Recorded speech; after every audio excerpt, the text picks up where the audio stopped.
안녕하십니까. 목이나 허리 통증을 낫게 하는 가장 중요한 방법은 척추위생입니다. 좋은 자세, 요추전만, 경추전만을 유지하면서 오랫동안 지내는 것이 가장 좋은 방법입니다. 찢어진 디스크를 붓게 하는 것이죠.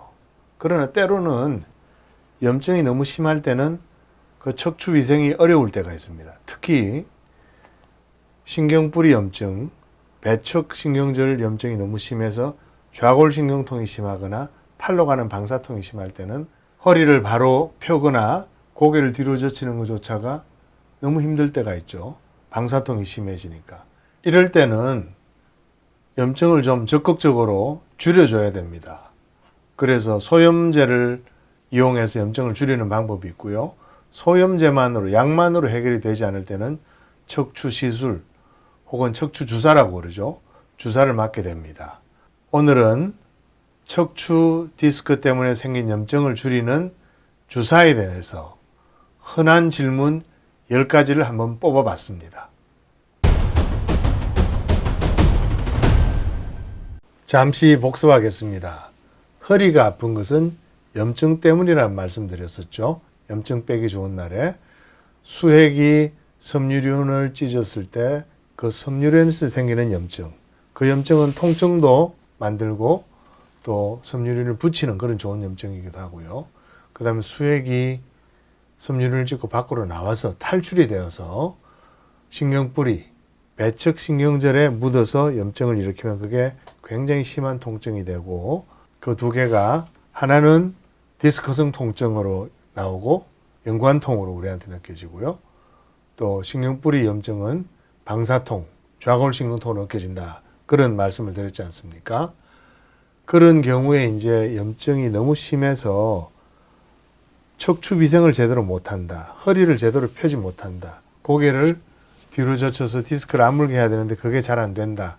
할 때는 이렇게 주사를, 척추주사를 맞아서 염증을 빼게 됩니다. 척추주사를 위해서는 이렇게 시암이라는 이런 투시 촬영이 가능한 엑스레이 같은 기구가 필요하고요. 저 엑스레이 같은 기구를 보면서 바늘을 원하는 자리에 넣어서 조영제를 넣고 거기다가 약을 넣게 됩니다.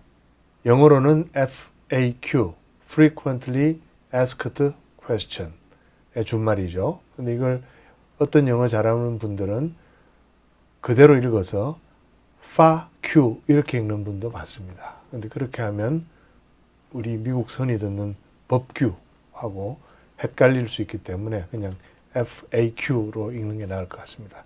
FAQ 넘버 1. 어떤 약을 주사하느냐. 척추주사의 가장 중요한 약은 스테로이드입니다. 코티코스테로이드라고도 하죠. 스테로이드 주사가 가장 중요합니다. 스테로이드가 들어가고요. 그 다음에 스테로이드가 보통 한 1cc 정도로 용량이 작기 때문에 그걸 좀 볼륨을 늘리기 위해서 생리식염수를 넣어서 좀 희석을 하게 되고요. 국소마취제를 쓰는 이유는 주사를 맞을 때 그 통증이 너무 심할 수 있기 때문에 이제 통증을 없애려고 국소마취제를 넣게 됩니다. 이렇게 설명드리면 FAQ2에 스테로이드 몸에 해롭다던데? 이런 질문합니다. 제가 척추위생이 방사통 때문에 자꾸 방해가 돼서 꼭 주사가 필요해서 허리 주사를 한번 맞는 게 좋을 것 같습니다. 이렇게 진료실에서 말씀드리면 낯빛이 확 변하면서 아니 스테로이드는 몸에 해롭다는데 그런 거 왜 맞자고 그래 나한테 하는 그런 말씀하시는 분들이 간혹 계시는데요. 스테로이드가 어떤 약인가 하면요. 1950년도에 3명의 의사가 스테로이드, 우리 몸에 있는 부신 피질 호르몬을 인공적으로 만들 수 있게 되었고 그 인공적으로 만든 스테로이드를 류마티스 관절염하고 천식 환자에 썼더니 그렇게 효과가 좋을 수가 없더라 하는 그런 연구 결과를 발표하면서 노벨상을 받습니다. 노벨상을 받은 약이기 때문에 정말로 강력한 염증을 줄이는 약이고요. 우리나라의 난치성 질환의 명의라는 분들은 대부분 이 스테로이드를 아주 정확하게 잘 쓰시는 분들입니다.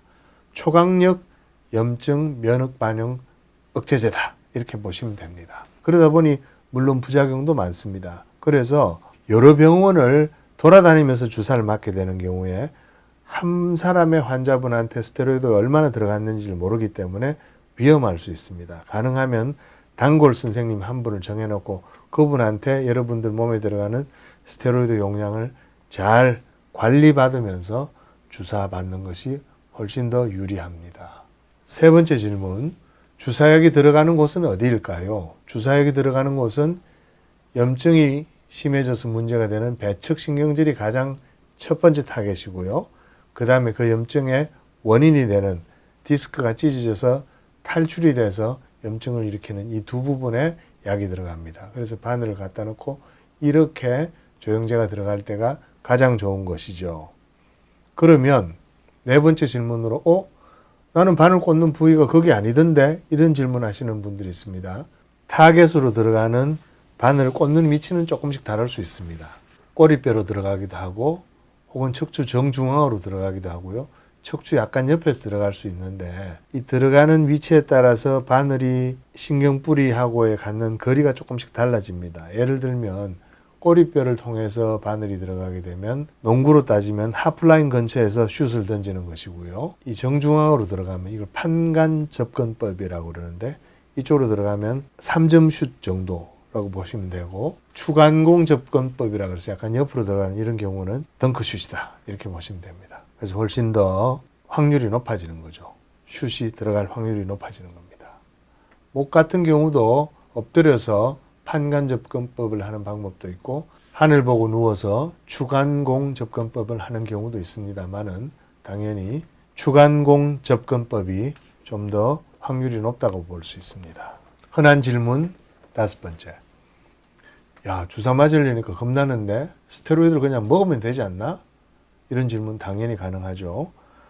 주사가 불가능한 상태에서는 먹는 스테로이드를 쓰는 경우도 많습니다. 그러나 먹는 스테로이드 쓰게 되면 훨씬 더 많은 스테로이드가 몸에 들어가는데도 불구하고 효과는 좀 떨어지므로 신경뿌리 염증을 꼭 줄여야 되는 분들한테는 주사가 가능하면 주사를 맞는 것이 더 유리합니다.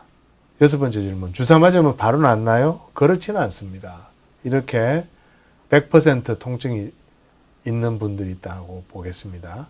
이 Y축이 통증입니다. 100% 아프다가 주사를 맞고 나면 그 당일날은 좀 편해집니다. 국소마취제가 들어가서 그런 거죠. 그 당일은 좀 편하다가 한 2, 3일 동안 오히려 더 아픕니다. 사실은. 더 아프다가 시간이 지나면서 한 2주 정도 지나면서 서서히 통증이 쭉 떨어져 가지고요. 배가 아프던 사람이 20, 10 혹은 30 정도로 떨어지게 됩니다. 그 다음에 그 상황이 쭉 유지돼서 가다가 한 2달, 3달 지나면서 차츰차츰 통증이 다시 올라오는 그런 양상을 보이는데요. 그래서 이 시간 순서가 상당히 중요하고요.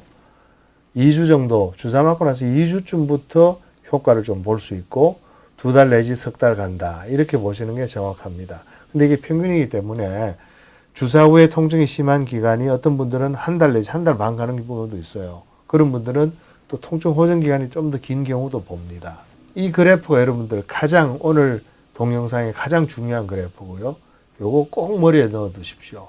여기에다가 더 중요한 게 나오는데 그게 뭔가 하니 2달, 석 달 동안 덜 아프게 돼 있는 저 상태, 염증이 빠져 있는 상태, 즉 방사통이 많이 줄어들어 있는 저 상태에서 뭘 하셔야 되냐면 척추위생을 진짜 열심히 하셔야 됩니다. 척추위생에 대해서는 다음에 제가 동영상을 한 10편 이상 만들어서 여러분들께 자세히 설명드릴 예정입니다. 지금은 이렇게 알고 계십시오. 여러분들 허리에서 나오는 최대한의 요추전만으로 유지하시라. 그게 본인의 힘으로 유지하는 것보다 등받이, 쿠션 혹은 누워서 쿠션을 넣는 이런 기대서 요추전만을 갖는 게 좀 더 유리하다. 요 시간을 길게 가면 갈수록 좋은 게 바로 척추위생이다. 이렇게 알고 계십시오. 이렇게 척추위생을 열심히 하라고 주사를 놔드리는 겁니다. 말하자면 짜장면을 먹기 위해서 먹는 단무지에 불과합니다. 주사는. 그렇기 때문에 진료실에서 제가 척추주사를 한번 하겠습니다. 혹은 척추주사를 맞고 많이 좋아진 분들한테 뭐라고 하냐 하면 주사에 비해서 척추위생이 100배, 1000배 중요합니다. 꼭 그걸 아십시오. 이렇게 말씀드립니다. 그 다음 질문은요. 그럼 2-3달밖에 안 가면 2-3달 후에 또 맞아야 되나? 평생 계속 2달마다 한 번씩 이 주사를 맞아야 됩니까? 이런 질문을 하게 되겠죠. 그렇지 않습니다. 여러분들 제가 방사통에 대해서는 큰 그림을 보시라고 제가 늘 말씀드렸지 않습니까?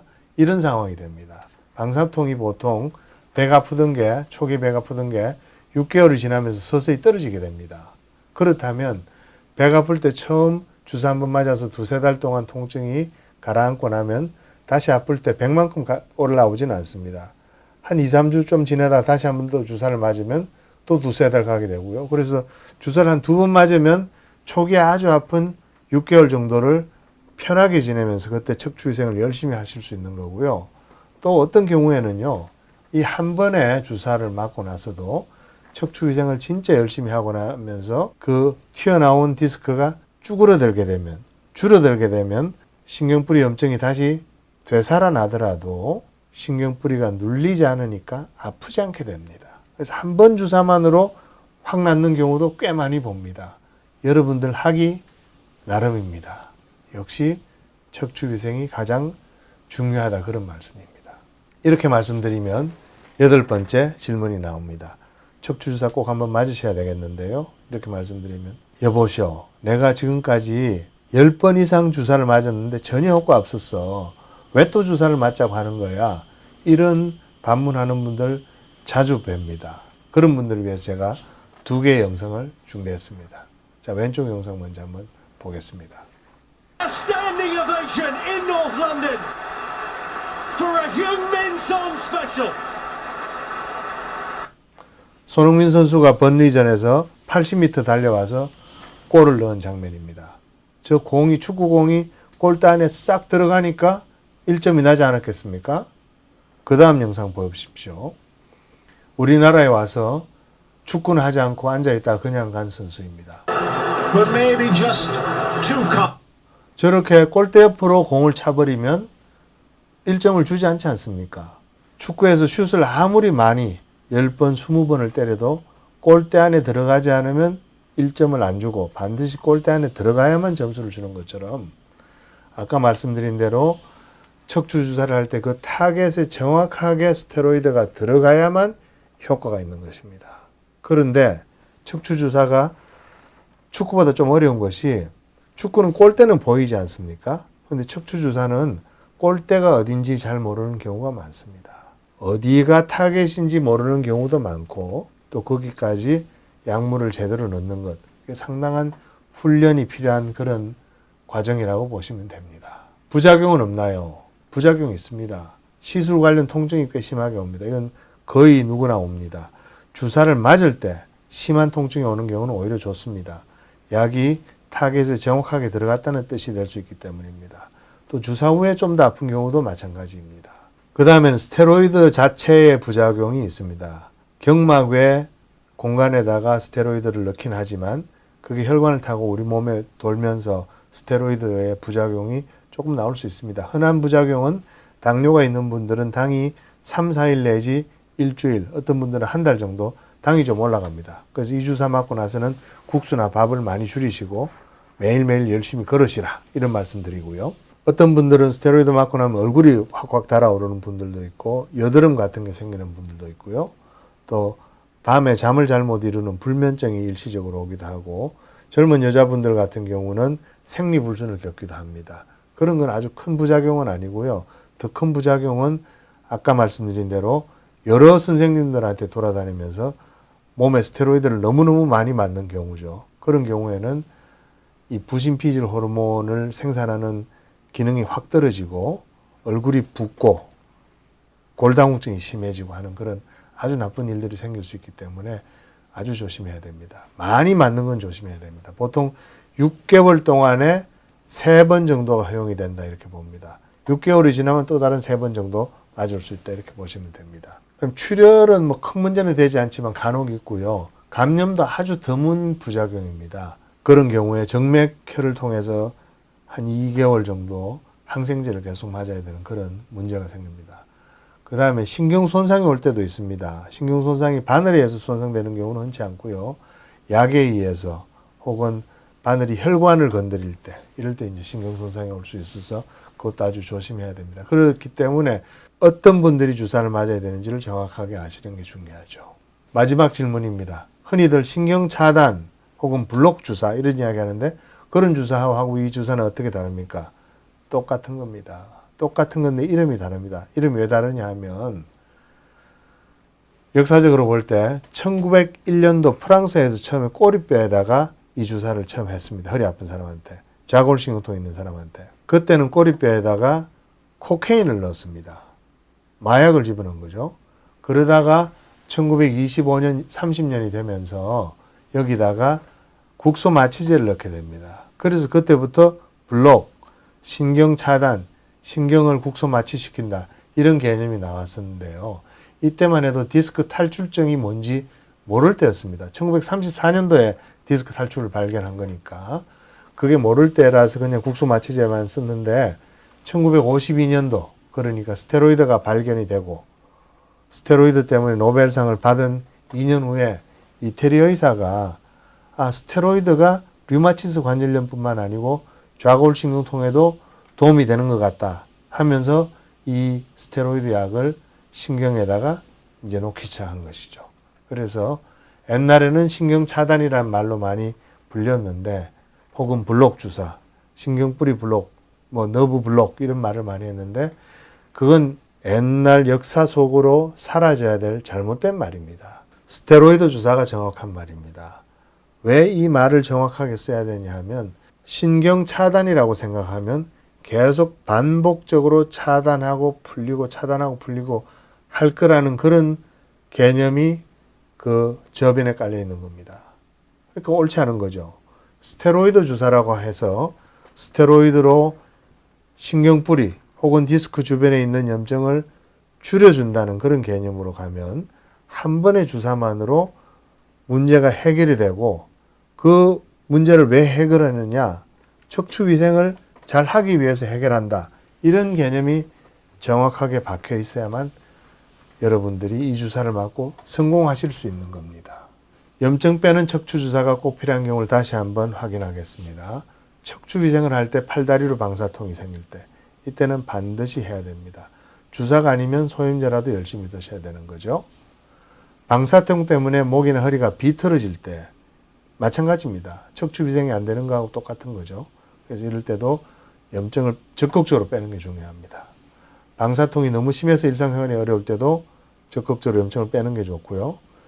연관통이 너무 심해서 일상생활이 어려울 때는 빼도 되고 안 빼도 됩니다. 이럴 때는 스테로이드 주사를 맞아서 효과를 별로 못 볼 가능성도 많습니다. 그래서 오늘은 여러분들이 척추 주사, 경막외 스테로이드 주사에 대해서 궁금해 하시는 10가지 질문에 대해서 FAQ를 말씀드렸습니다. 오늘은 여기까지입니다. 감사합니다.